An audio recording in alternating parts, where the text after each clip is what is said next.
The greatest crime of humanity is not violence or greed. It's a stubborn refusal to question. In ancient Athens, one man dared to expose his crime, and they killed him for it. Socrates, the gadfly of Athens, stung his city awake with relentless questions, peeling back the layers of false wisdom until the raw truth lay bare. He insulted the pride of the powerful, mocked the arrogance of the self-proclaimed wise, and paid the ultimate price. Yet his death was not the end. It was a beginning. His execution in 399 BCE didn't silence his voice. It amplified it, sending ripples through time that still challenge us to confront our ignorance, to question our certainties, and to live with courage. In a world drowning in noise and distraction, Socrates' life demands we pause and ask, are we living for truth, or are we just sleepwalking through an unexamined life? This is a story of a man who chose death over silence, and whose legacy dares us to do the same. This is Socratic Spark, where ancient wisdom meets modern success. If you love timeless lessons and powerful motivation, hit subscribe and let's grow together. Socrates does not belong to history's dusty pages. He is not a statue in a museum or a name in a textbook. He is a voice, relentless, piercing, and alive, whispering in your ear, asking you to think, to question, to wake up. In the crowded streets of Athens, he wandered barefoot, his cloak tattered, his eyes alight with curiosity, stopping strangers to ask, what is justice? What is virtue? What makes your life worth living? To some, he was a teacher, to others, a troublemaker. To the powerful, he was a threat, but to those who listened, truly listened, he was a guide to a life of meaning. His philosophy wasn't born in lecture halls. It was forged in the marketplace, tested in the courtroom, and sealed in the prison cell where he drank the hemlock with a calm smile. Why does Socrates matter today? Because we, like the Athenians, live in a world of noise and certainty, where opinions masquerade as truth and conformity smothers the soul.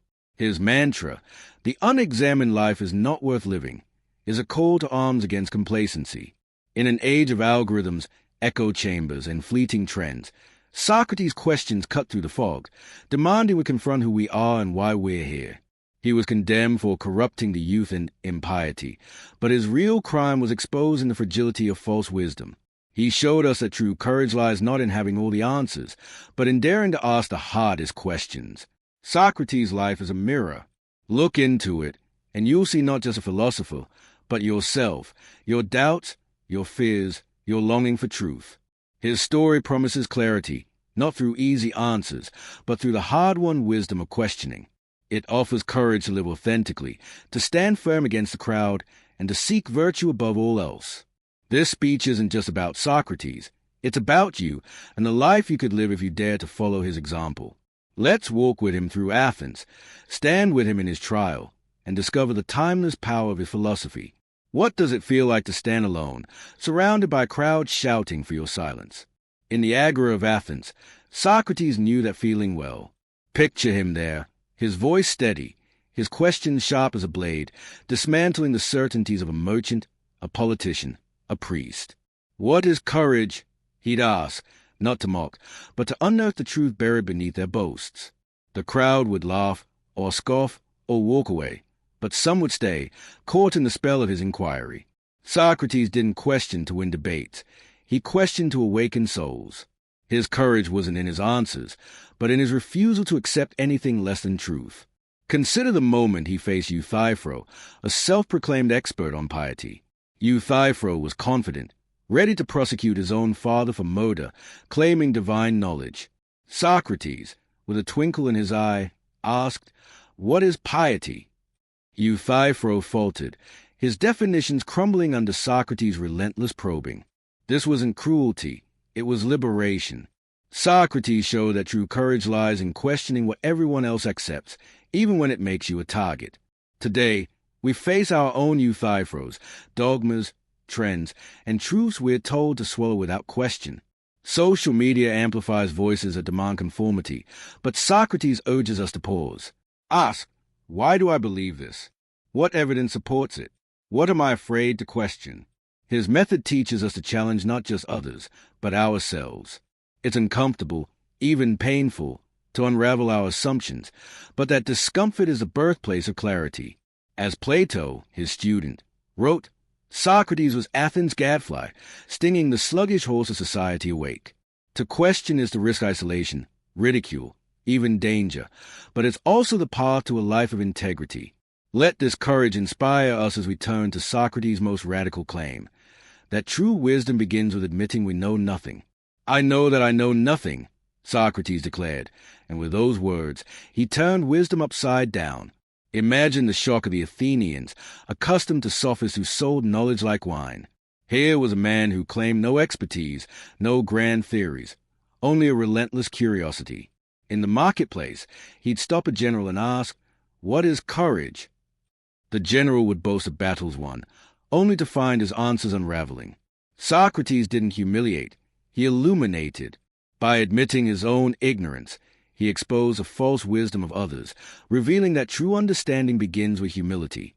This paradox is vividly captured in Plato's Apology. During his trial, Socrates recounted how the oracle of Delphi declared him the wisest man in Athens. Perplexed, he set out to disprove it, questioning poets, craftsmen, and politicians. Each claimed wisdom, yet each fell short under scrutiny. Socrates realized his wisdom lay in his awareness of his limits, a lantern in the dark, guiding him toward truth while others stumbled in their certainty. Today, we're bombarded with information, yet wisdom remains elusive.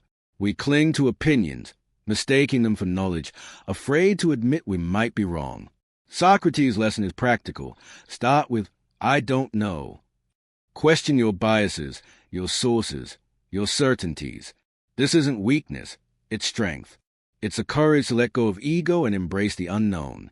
In a world of instant answers, Socrates' ignorance is a rebellion, a refusal to settle for shallow truths. As we embrace this humility, we confront the moment when Socrates' questions led him to the ultimate test, his trial before Athens. The courtroom was packed, the air thick with tension. In 399 BCE, Socrates stood before 501 Athenian jurors, accused of corrupting the youth and denying the gods. But the real charge was simpler. He had dared to speak truth to power. His questions had exposed the hypocrisy of the elite, the fragility of their authority. As Plato recounts in the Apology, Socrates didn't beg for mercy. He stood tall, his voice steady, and defended his life's work. I am the gadfly that stays Athens awake. I will not stop questioning, for to do so would be to betray truth. His trial was more than a legal proceeding. It was a clash between conformity and courage. The accusers, men like Meletus and Anytus, feared Socrates' influence on the young, who began questioning their elders. But Socrates argued that his questions were a gift, not a curse. He asked the jury to define justice, to examine their own lives. Some jurors scoffed, others wavered, but the majority voted for death. Yet even in defeat, Socrates won. His refusal to compromise immortalized his commitment to truth.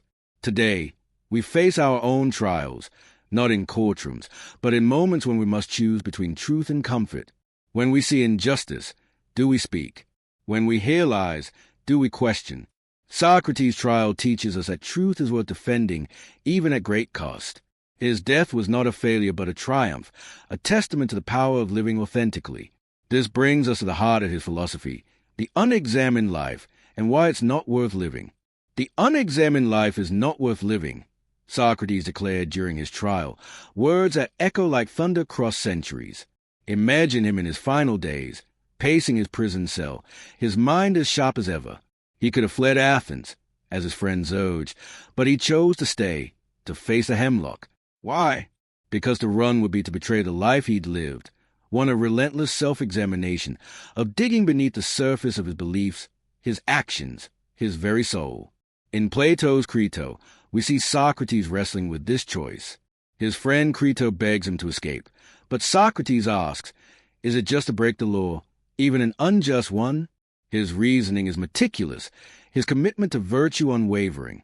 To live unexamined, to act without questioning, was to him a kind of death worse than the hemlock. An unexamined life is one adrift, where we follow the crowd, chase fleeting pleasures, or cling to untested beliefs. Today, the unexamined life surrounds us. We scroll, we consume, we conform, rarely pausing to ask, why am I doing this? What do I value? Am I living true to myself? Socrates' challenge is practical. Set aside time to reflect, journal, meditate, or simply sit in silence, asking the hard questions. What are my fears? What drives my choices? This isn't navel-gazing. It's a foundation of a meaningful life. As we examine our lives, we turn to Socrates' North Star, virtue, the compass that guided his every step. For Socrates, virtue wasn't a lofty ideal. It was the only thing that mattered. Wealth does not bring virtue, but virtue brings all other goods, he said, as recorded by Xenophon. In the Agora, he challenged the rich and powerful. What is a good life? Is it gold, or is it goodness? His dialogues, like those in Plato's Gorgias, show him dismantling the sophist obsession with power and pleasure. To Socrates, virtue, justice, courage, wisdom, was the soul's compass, guiding us through the chaos of existence. Picture him with a young disciple, Alcibiades, a man of ambition and charm. Socrates didn't lecture. He asked questions, leading Alcibiades to see that true success lay not in fame or wealth, but in living justly. This wasn't abstract philosophy. It was a call to action. Socrates believed that to know the good was to do the good. Ignorance, not malice, was the root of evil. In our world, virtue often feels outdated, overshadowed by success metrics like followers or bank accounts. Yet Socrates' compass still points true. When faced with a moral dilemma, ask, what is just? What is kind? What serves the soul? His life shows that virtue isn't a burden. It's freedom, a way to live without regret. This commitment to virtue shaped his final legacy, the Socratic dialogue, a method that continues to transform lives. Socrates never wrote a word, yet his voice echoes through history. His method, the Socratic dialogue, wasn't about preaching. It was about discovery. Picture him in a shaded grove, surrounded by students like Plato, asking questions that peel back layers of assumption. What is love? He'd ask in the Symposium, or what is justice? In the Republic. Each question led not to answers, but to deeper questions, a process that revealed truth through shared inquiry. Plato captured this method, passing it to Aristotle, who shaped Western thought. Augustine wove it into Christianity, Nietzsche wrestled with it, and modern thinkers like Hannah Arendt echoed its call to question authority. The Socratic dialogue isn't just philosophy, it's a way of life. It's how we challenge propaganda, unpack biases, or navigate tough conversations with friends. It's the art of listening, probing, and seeking truth together. Try it. Next time you disagree with someone, don't argue. Ask questions. What do they mean by freedom? Why do they hold that view? You'll find clarity, not conflict. Socrates' legacy is this gift, a method to cut through noise, to connect with others, to find truth in a fractured world. You're watching Socratic Spark. If his philosophy sparks something in you, subscribe now and keep the flame of knowledge alive. What is it that drives a man to choose death over silence, to embrace the invisible over the tangible? In the bustling agora of Athens, Socrates stood not as a sage on a pedestal, but as a man who saw beyond the visible world, the world of wealth, power, and fleeting pleasures, to the unseen realm of truth and virtue. Picture him there, his sandals worn thin, his cloak patched, surrounded by merchants hawking wares and politicians boasting of their influence. A young man, perhaps a poet flushed with ambition, approaches and sneers. What do you have, Socrates, that I should envy? No gold, no estate, no glory. Socrates' eyes, sharp and kind, meet his. Tell me, he asks, what is worth more, the things you see or the things you cannot? The poet falters, the crowd leans in, and in that moment, Socrates reveals a secret, the power of the unseen, the eternal truths that outlast marble and gold. This was an abstract arising. Socrates lived for the unseen, ideas like justice, courage, and the good, which he believed shaped the soul more than any material gain. In Plato's Phaedo, we see him in his final hours, surrounded by grieving disciples, speaking of the soul's immortality. The body is a prison, he said, but the soul seeks the unseen, the eternal. He wasn't preaching mysticism. He was pointing to a practical truth. What we cannot touch, our principles, our integrity, defines us more than what we can. His life was a testament to this. While Athens chased wealth and empire, Socrates chased understanding, asking questions that force people to look beyond the surface. What is beauty? He'd ask a sculptor, not to debate art, but to probe the essence of what makes life meaningful. Consider his encounter with Callicles in Plato's Gorgias. Callicles, a man of worldly ambition, argued that power and pleasure were the ultimate goods, things you could see, grasp, and measure. Socrates, with his relentless questions, dismantled this view, asking, does pleasure make you just? Does power make you good? Callicles grew frustrated, but Socrates pressed on, showing that true strength lies in aligning with the unseen, virtue, truth, the soul's harmony. This wasn't just philosophy. It was a radical reorientation of values, a call to prioritize what endures over what fades. Today, we're surrounded by the visible, screens, status, possessions. We measure success by likes, followers, or bank accounts, yet feel an emptiness no purchase can fill. Socrates' challenge is clear. Look to the unseen. Ask yourself, what principles guide you? What values do you hold when no one's watching? This isn't about rejecting the material world, but about grounding it in something deeper. When you face a choice, say, between honesty and a quick gain, Socrates' voice whispers, choose the unseen. Choose integrity. It's harder, but it's lasting. Try this. Pause each day to reflect on one unseen value, kindness, courage, truth. How did you embody it? Where did you fall short? This simple act, rooted in Socrates' method, anchors you in what matters. His life shows us that the unseen isn't abstract. It's a foundation of a life well lived. Philosophers like Augustine later echoed this, seeing the divine in the unseen, while modern thinkers like Kierkegaard wrestle with the leap of faith it demands. Socrates' power was his clarity. He saw what others ignored, and he lived by it, even unto death. This focus on the unseen leads us to another of Socrates' radical ideas, the strength found in vulnerability, the willingness to stand exposed before the truth.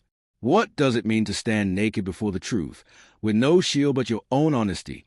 In Athens, Socrates was a paradox, a man who seemed weak, poor, unkempt, defenseless, yet wielded a strength that shook the city's foundations. Imagine him in the marketplace, surrounded by youths eager for his wisdom. A sophist, proud and polished, interrupts, mocking Socrates' tattered cloak and bare feet. You're a beggar, Socrates. What authority do you have? The crowd laughs, but Socrates, unfazed, replies, if I am a beggar, tell me, what makes a man rich? The sophist stumbles, and Socrates' vulnerability, his lack of pretense, his openness to scrutiny, becomes his greatest weapon. This strength and vulnerability shines in Plato's Apology. During his trial, Socrates could have flattered the jury, begged for mercy, or fled Athens. Instead, he stood exposed, admitting his ignorance, questioning his accusers, and refusing to compromise. I will not play the victim, he said, for to do so would be to betray the truth.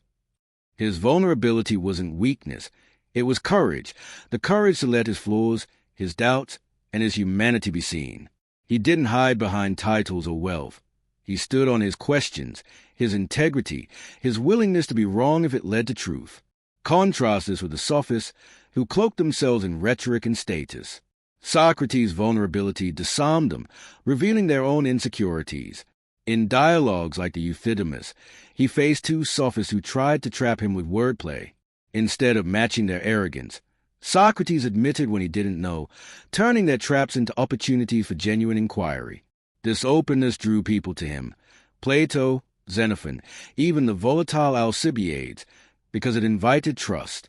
To be vulnerable, Socrates showed, is to be human, and to be human is to seek truth together. In our world, vulnerability is often seen as weakness. We curate perfect images online, hide our doubts, and fear being exposed. But Socrates teaches us that vulnerability is strength. When you admit, I don't know, you open the door to learning. When you share your struggles, you build authentic connections. Try this. In a conversation, confess a doubt or mistake. Ask a question you're afraid to ask. You will find, as Socrates did, that vulnerability fosters trust and clarity. Modern thinkers like Brené Brown echo this, arguing that vulnerability is the root of courage and connection, but Socrates lived it first, facing death with an open heart.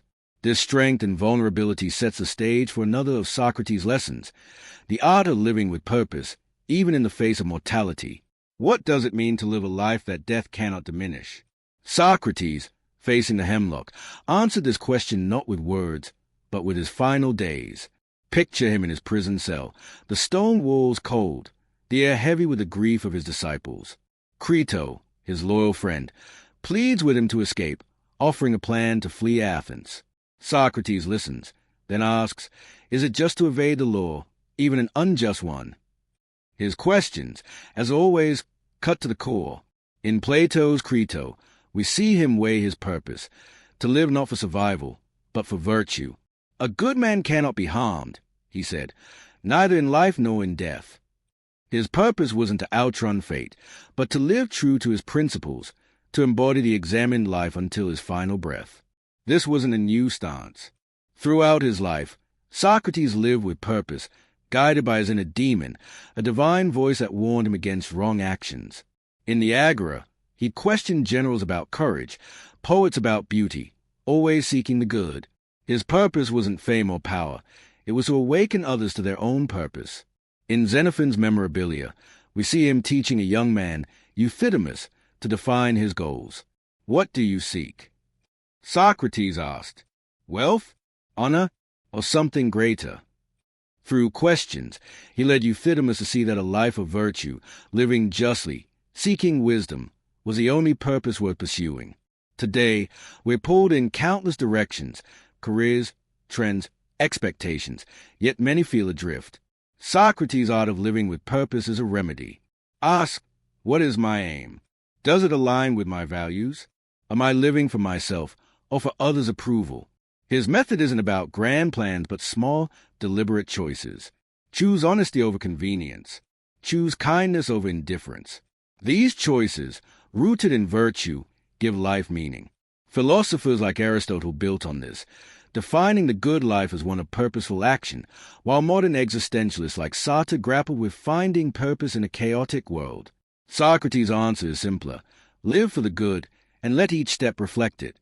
This purposeful life leads us to Socrates' final gift, the defiance of death, the ultimate test of his philosophy. What does it mean to face death with a smile, to meet the unknown not with fear, but with curiosity? In his final moments, Socrates showed us. As the hemlock's chill crept through his body, he lay among his weeping friends, his voice steady. Do not grieve, he told them, as recorded in Plato's Phaedo. Death is either a dreamless sleep or a journey to a better place. Neither is to be feared. This wasn't bravado. It was a culmination of a life lived in truth. Socrates defied death not by denying it, but by embracing it as part of his philosophy, proving that a life of virtue and inquiry fears no end. His trial and execution were Athens' attempt to silence him. Accused of corrupting the youth in impiety, he stood before the jury, as Plato's Apology recounts, and refused to beg. I'd rather die than abandon my principles, he said. His questions had exposed the city's flaws, and now his death would expose its injustice. Yet he didn't curse his judges. Instead, he questioned them, even in his final speech. What is justice? What is a good life? His defiance was his calm, his refusal to compromise, his belief that truth outlives a body. This defiance resonates today. We fear death, literal or metaphorical, in failure, rejection, or loss. Socrates' example is practical. Face fear by questioning it. What is death to you? Loss of status? Loss of comfort? By examining these fears, we diminish their power. His influence echoes in Stoics like Marcus Aurelius, who saw death as a natural part of life, and in modern thinkers like Elizabeth Kubler-Ross, who urged us to embrace mortality as a teacher. Socrates' defiance is a call to live so fully, so truthfully, that death becomes just another step. This defiance circles us back to his trial, where his questions, his vulnerability, and his purpose converge, leaving a legacy that challenges us to live examined lives. What does it feel like to look into a mirror and see not just your face, but your soul? In the sun-drenched streets of Athens, Socrates held up such a mirror to everyone he met. Picture him in the Agora, his presence unassuming yet magnetic, his questions like ripples in a still pond. A young aristocrat, puffed up with pride, approaches, boasting of his lineage. Socrates, my family's name is my strength, he declares.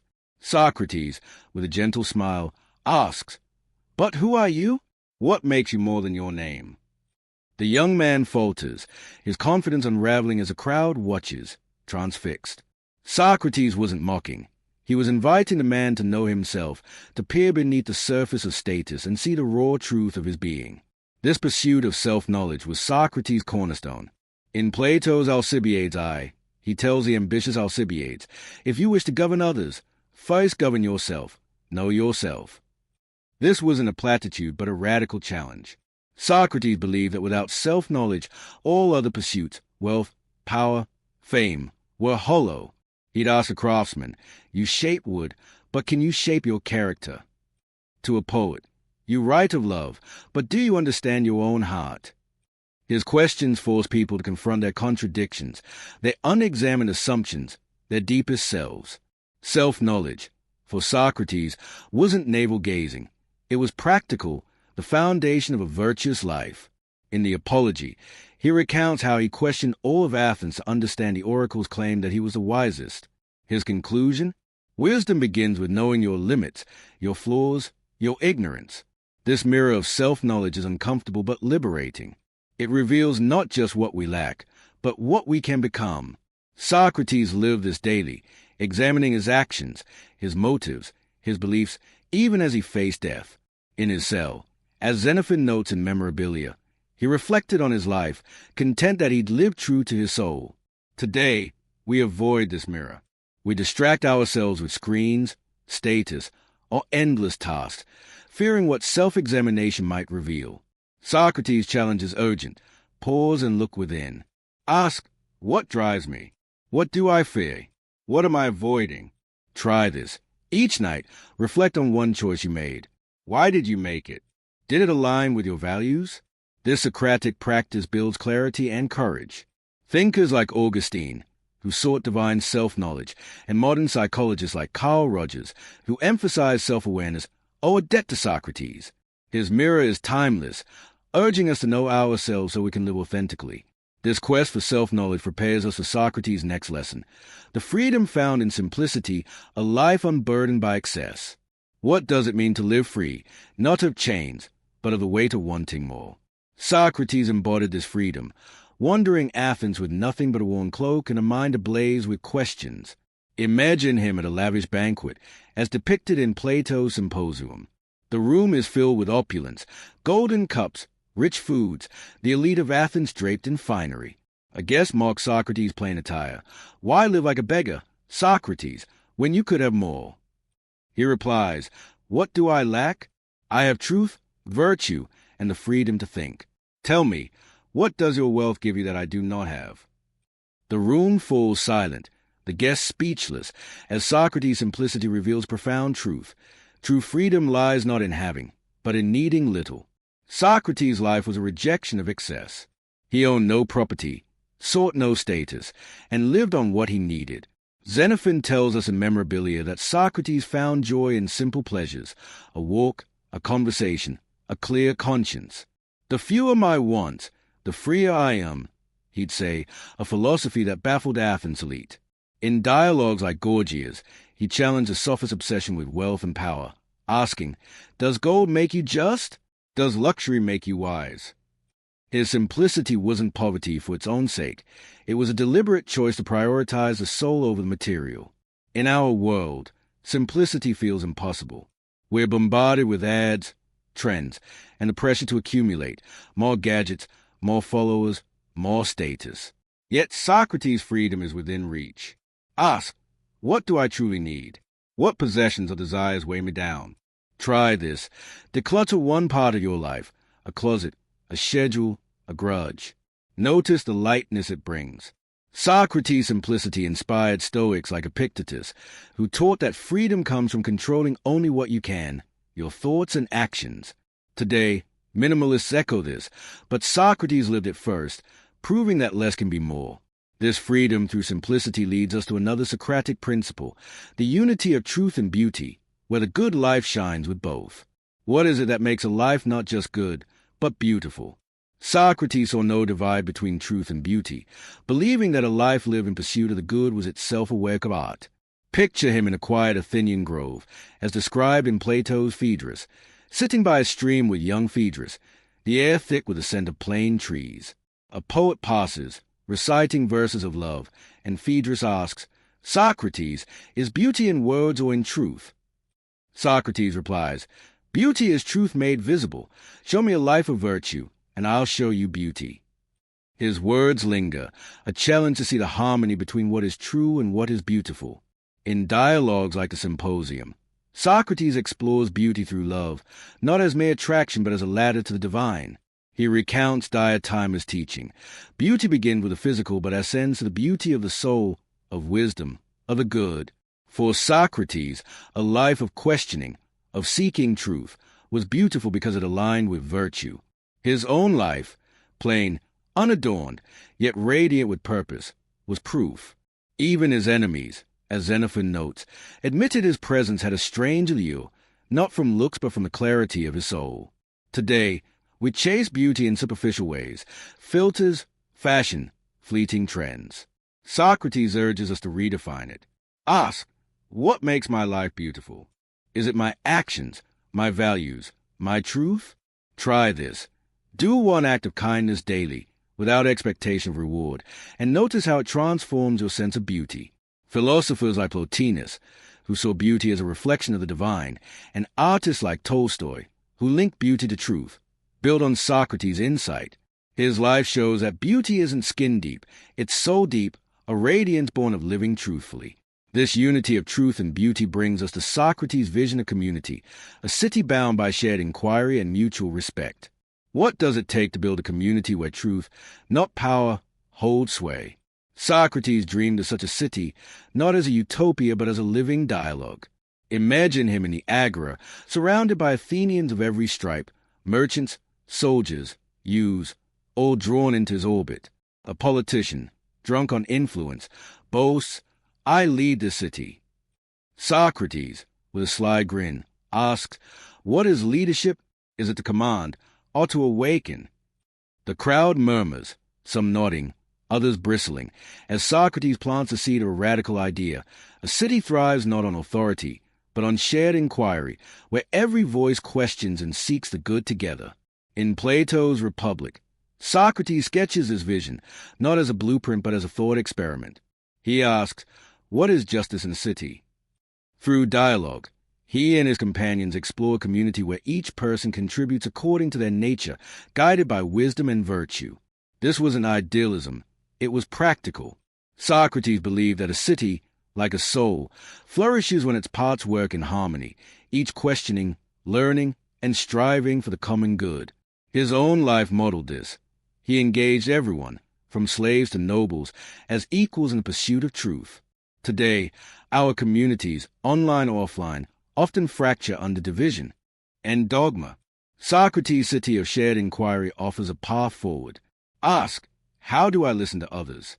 Do I seek to understand, or to win? Try this. In a disagreement, ask a question instead of arguing. What do you mean by that? Can bridge divides? Thinkers like Jürgen Habermas, who championed communicative reason, and modern mediators echo Socrates' method. His Agora was a microcosm of what we could build, a community where questions unite us, not tear us apart. This vision of community leads us to Socrates' final challenge, the pursuit of the eternal, the quest for truths that outlast time. What does it mean to live for something larger than yourself, for truths that endure beyond your days? Socrates, facing the hemlock, lived this question. Picture his final moments in Plato's Phaedo, the cell dim, his friends weeping as the poison takes hold. Yet Socrates is calm, almost radiant, saying, I go to death, but truth remains. What is eternal, my friends? His question lingers, not as a farewell but as a challenge, to seek the eternal, the truths that transcend our fleeting lives. For Socrates, the eternal wasn't abstract. It was a pursuit of wisdom, virtue, and the good. In dialogue like Meno, he asks, can virtue be taught, or is it eternal in the soul? He suggests that knowledge is recollection, a glimpse of truths we've always known. This wasn't mysticism, but a call to align with what lasts: justice, courage, love. His life was a testament to this. He questioned Athens not for fame, but to draw it toward the eternal good. Even in death, as Xenophon writes, he spoke of the soul's journey, unafraid, because he'd lived for what endures. Today, we're caught in the ephemeral trends, news cycles, instant gratification. Socrates' pursuit of the eternal is a lifeline. Ask, what will outlast me? What truths do I serve? Try this. Dedicate 1 hour a week to something timeless: reading philosophy, helping a stranger, reflecting on your values. Plato carried this pursuit forward, as did mystics like Meister Eckhart and scientists like Einstein, who sought universal laws. Socrates' life shows that the eternal isn't distant. It's in every question, every act of virtue, every step toward truth. This pursuit circles back to his trial, where his questions, his simplicity, and his defiance revealed a life lived for the eternal, urging us to do the same. The hemlock was poured, the cell silent but for the soft weeping of Socrates' friends. In that final moment, as the poison coursed through him, Socrates did not flinch. His eyes, calm and clear, met theirs, and with a voice steady as ever, he said, "We part now, I to die, you to live, but which is better, only the gods know." This was no defeat. It was a culmination of a life that burned bright with truth, a life that dared Athens to wake up, to question, to live. The trial that condemned him in 399 BCE was meant to silence his voice, but it only amplified it, sending ripples across centuries that still stir our souls today. Socrates' death was not an end, but a beginning, a testament that a life examined, a life devoted to virtue, outlasts the grave. His wisdom is not locked in history's vault. It's a living challenge. Socrates taught us that ignorance is a seed of wisdom, for only by admitting, "I know nothing," do we begin to learn. He showed that virtue, justice, courage, kindness is the soul's compass, guiding us through a world of noise and temptation. His questions, relentless and piercing, urge us to examine our lives, to peel back the layers of habit and fear, to ask, why am I here? What am I becoming? In an age of distraction, where algorithms and trends pull us from ourselves, Socrates' voice cuts through. The unexamined life is not worth living. It's a call to pause, to reflect, to live with purpose. To honor Socrates is not to memorize his words or worship his name. It's to embody his spirit. It's to question the dogmas we're fed, to seek truth even when it's uncomfortable, to choose integrity over ease. His legacy lives in every moment we dare to ask why. In the quiet of self-reflection, in the courage to stand against the crowd, in the beauty of a life aligned with the good. He was Athens' gadfly, stinging it awake, and he remains ours, urging us to rise above complacency. As the sun sets on the Athens of his day, imagine Socrates' silhouette against the fading light, his voice lingering in the air. He turns to you, his gaze piercing yet kind, and asks one final question. What is the life you're choosing? That question is his gift, his challenge, his eternal flame. It burns for you now, in this moment. Answer it not with words, but with your life. Live boldly, question fiercely, love truth above all. For in that pursuit, you join Socrates, not in death, but in the timeless dance of a life well lived. This was just one spark of wisdom, but there's so much more ahead. Join the journey. Subscribe to Socratic Spark, and let philosophy guide your path to success.